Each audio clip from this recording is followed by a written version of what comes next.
Hello friends, technical Hunt पे आपका स्वागत है। आज एक और सेंटर ऑफ ग्रेविटी की सेंट्रॉइड की प्रॉब्लम लेके हम आपके सामने आ रहे हैं। तो यहाँ पर सबसे पहले हम क्वेश्चन को पढ़ते हैं। क्वेश्चन दिया है यहाँ पे, locate the centroid of the area as shown in figure, all dimension millimetre. तो यहाँ पर ये क्वेश्चन में डायग्राम दिया हुआ है। इसका हमको क्या निकालना है? सेंट्रॉइड निकालना है। तो सेंट्रॉइड निकालने के लिए सबसे पहले हम क्या करते हैं, इस पूरे फ्रेम को या बोल सकते हैं 2 डायमेंशनल बॉडी को हम क्या करते हैं, एक एक्सिस के अंदर रख देते हैं। तो यहाँ पर हम क्या करेंगे, एक्सिस बना लेते हैं। ये हमने एक्सिस बनाया, एक्स और वाई एक्सिस के अंदर रख दिया।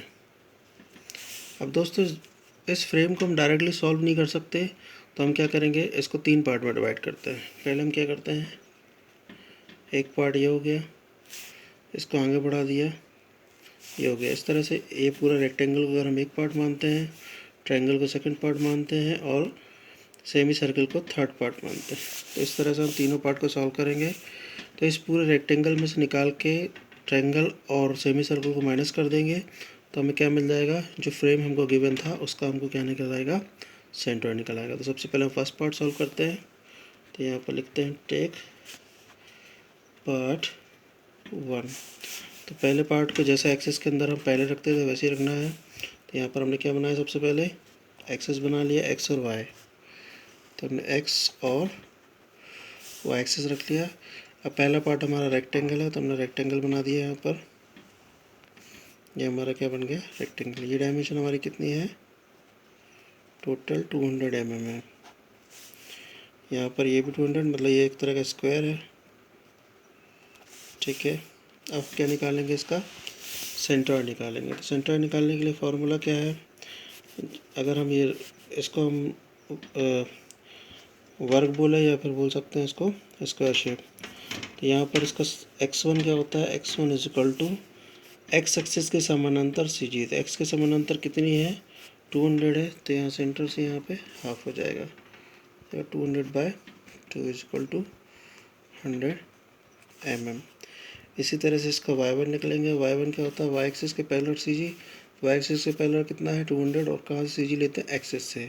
तो यहाँ से ऊपर जाएंगे, तो ये हमारा y एक्सिस के समानांतर 200/2 इज इक्वल टू, ये भी कितना हो गया, 100 mm। इसी तरह से अब स्क्वायर का एरिया क्या होता है, ए स्क्वायर बोल सकते हैं, है ना। तो यहाँ पर ए स्क्वायर या फिर 200 का स्क्वायर, ये हो जाएगा 40000 mm स्क्वायर। तो इस तरह से हम क्या करेंगे, फर्स्ट पार्ट को सॉल्व करते हैं। ना हम सेकंड पार्ट को सॉल्व करते हैं।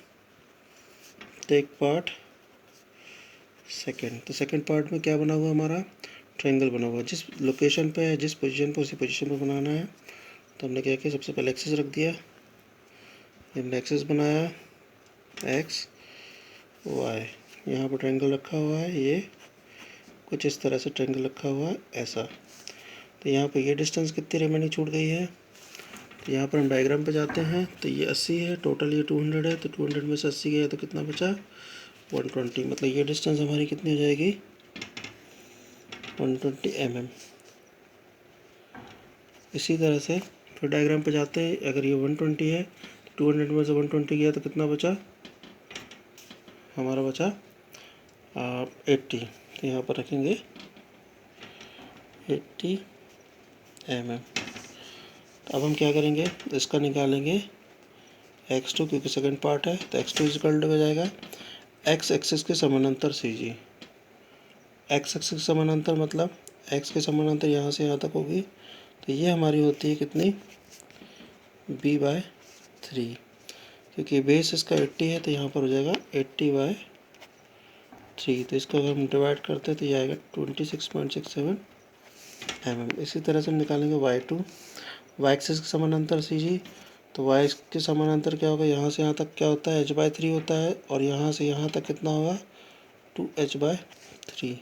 तो 2h/3 प्लस रिमेनिंग डिस्टेंस कितनी छूट गई हमारी, 80। तो ये जाएगा 80 प्लस 2 इंटू एच की वैल्यू कितनी हमारी, 120/3। इसको आगे और रिजॉल्व करते हैं। तो 12 दूनी 24/3 कितना हुआ, 8, और 80 से 160 mm। इसी तरह से ट्रायंगल का एरिया क्या होता है, 1/2 बेस इंटू हाइट। बेस हमारा कितना है, 80 है, हाइट हमारी 120 है।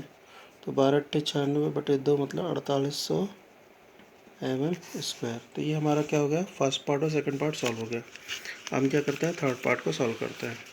तो थर्ड पार्ट हमारा क्या है, सेमी सर्किल।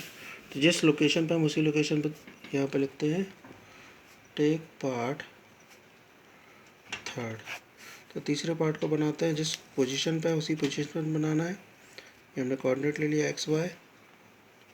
तीसरा पार्ट हमारा यहाँ पर बना हुआ था, हमने उसी जगह पर बनाया है। ये रिमेनिंग डिस्टेंस छोटी, ये ऊपर की डिस्टेंस है। ये कितनी है, 40 mm। ये डिस्टेंस कितनी है, 120 mm।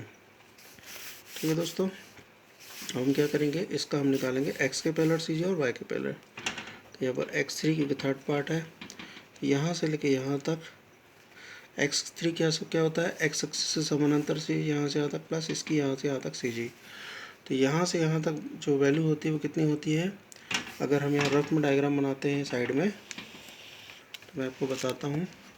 जब भी हम सेमी सर्कल की बात करते हैं इस तरह से, तो यहाँ से एक्सिस से ये CG जो कहलाती है, ये होती है r-4r/3π। और यहाँ से यहाँ तक जो CG होती है वो होती है 4r/3π। जब दोनों ऐड हो जाती है तो r-4r/3π प्लस 4r/3π, दोनों कैंसिल हो तो कितना बचता है टोटल r। तो एक्सिस से ये CG प्लस ये डिस्टेंस, अगर हमें ये डिस्टेंस नहीं पता है तो हम क्या करेंगे, इस टोटल डिस्टेंस में से ये माइनस कर देंगे, तो हमें क्या मिल जाएगा, यहाँ से लेके यहाँ तक की CG मिल जाएगी। मतलब क्या होगा, ये टोटल कितना दिया हुआ है, 200 mm दिया हुआ। तो यहाँ हम कर सकते हैं 200 माइनस 4r/3π। कौन सी वाली, ये वाला डिस्टेंस कितनी है, 4r/3π। इसको माइनस कर देंगे तो इस 200 में से इतना माइनस कर दिया, तो यहाँ से लेके यहाँ तक की हमको क्या मिल जाएगी, CG मिल जाएगी। तो x3 = जाएगा 200 माइनस 4 इंटू आर की वैल्यू कितनी आएगी, 120 का हाफ कितना जाएगा, 60/3π। तो यहाँ पर हमारे x की वैल्यू आ जाती है, कैलकुलेट करते हैं x की वैल्यू। तो यहाँ पर x की वैल्यू हमारी कैलकुलेट आती है 174.53 mm। तो x3 होगा। इसी तरह से हम निकालेंगे y3 होता है y एक्सिस के समानांतर CG। तो y एक्सिस ये है, y के समानांतर ये डिस्टेंस प्लस इसकी CG r। तो चलो 40 + r। तो यहाँ पर 40 + r की वैल्यू कितनी है, 120/2 मतलब 60, 100 mm। इसी तरह से इसका एरिया हो जाएगा। सर्किल का एरिया होता है πr², और ये हाफ सर्किल है तो क्या हो जाएगा, πr²/2। तो यहाँ पर पाई आर की वैल्यू हमारी 60 है, पूरे का ²/2। तो इस तरह से हमारा एरिया निकल आएगा। तो हम इसका एरिया कैलकुलेट करते हैं। यहाँ पर हमारा एरिया आता है 5654.87 mm²। तो ये हमारा क्या हो गया, एरिया आ गया। अब हम क्या करेंगे, इस पूरे रेक्टेंगल का जो सेंट्रॉइड है उसमें से क्या करेंगे, इस ट्रायंगल के और इस सेमी सर्कल के सेंट्रॉइड को माइनस कर देंगे। तो इस फॉर्मूला क्या हमारा, x बार = a1x1 minus a2x2 minus a3x, ये माइनस है ध्यान रखिएगा, divide by a1 minus a2 minus a3। तो x बार = क्या जाएगा, a1 की वैल्यू हमारी कितनी है, a1 हमने यहाँ पे निकाला है 40,000।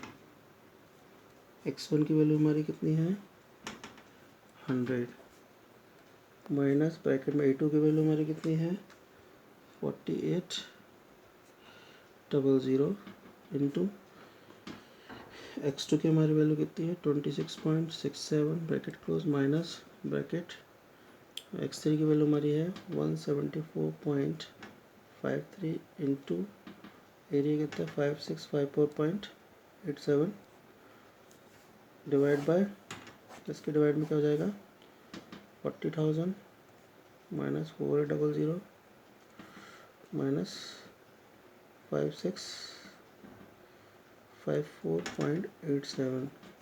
तो यहाँ से हम क्या कैलकुलेट कर लेंगे, एक्स बार की वैल्यू। तो हमारी एक्स बार की वैल्यू कितनी आती है, हमारे एक्स बार की वैल्यू आती है 97.65 mm। इसी तरह से हम फार्मूले से y की वैल्यू कैलकुलेट कर लेंगे। तो y बार इजिकल टू होता है a1 y बार minus a2 y2 minus a3 y3। Minus क्यों कर रहा है? क्योंकि हमें क्या करना है, पार्ट को सब्सट्रैक्ट करना है। क्यों करना है? क्योंकि हमें क्या करना था, फ्रेम का निकालना था सेंट्रॉइड। और फ्रेम का निकालने के लिए दो पार्ट एज्यूम किए थे, जो एज्यूम किए थे उनके सेंट्रॉइड को हम माइनस कर देंगे, a1 minus a2 minus a3। तो यहाँ पर y बार डायरेक्ट निकाल दें फटाफट वैल्यू रखते हैं 40,000 इंटू y1 की वैल्यू 100 है, फिर यहाँ पर माइनस है ब्रैकेट, उसके बाद है 4800 इंटू यहाँ पर x2 की वैल्यू हम देखें कितनी, y2 की वैल्यू कितनी है।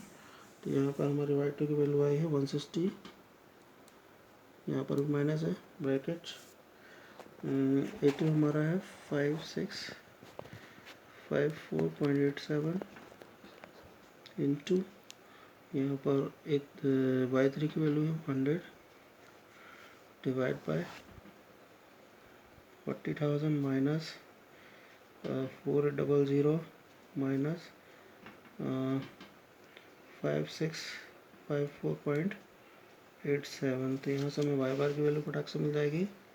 तो y बार की वैल्यू हमारी आ रही है 90.25 mm।